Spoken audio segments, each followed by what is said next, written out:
Perum Perhutani Kesatuan Pembangunan Hutan Kedu Utara menggandeng 150 lembaga masyarakat desa hutan mengembangkan usaha produktif melalui pengelolaan petak unit bisnis di wilayahnya Minggu 17 Agustus 2025.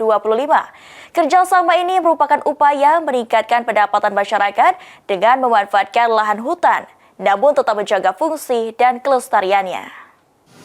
Untuk selanjutnya, segenap Perum Perhutani Kesatuan Pemangkuan Hutan Kedu Utara menggandeng 150 lembaga masyarakat desa hutan untuk mengembangkan usaha produktif melalui pengelolaan petak unit bisnis di wilayahnya.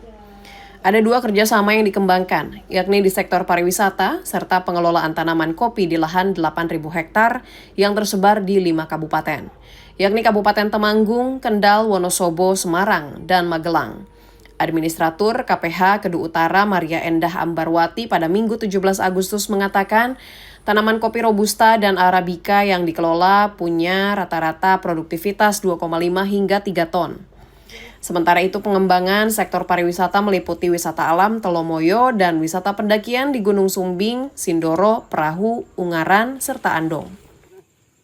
Mereka lah yang berdampingan langsung di hutan, di kawasan hutan, dan mereka yang kita gandeng untuk justru menjaga kelestarian hutan maupun kesejahteraan masyarakat di sekitar. Karena tanpa peran mereka, pengelolaan di perhutani akan kurang efektif karena luas sekali ya. Kalau kami sekarang ini kan 36.000 hektar.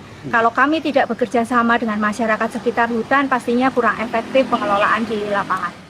Manfaatnya akan mengenai pendapatan ekonomi masalah hasil kopi. Itu kalau wilayah sana memang potensi sekali gitu ya? Ya betul. Sebesar Afrika akan ketinggian 1.600. Kerjasama ini berupa bagi hasil 30% untuk perhutani dan sisanya untuk petani, sehingga masyarakat bisa ikut terlibat menjaga kelestarian hutan sekaligus mendapat tambahan pendapatan. Dari Kota Magelang, Jawa Tengah, Firman Eko Handi, Kantor Berita Antara, mewartakan.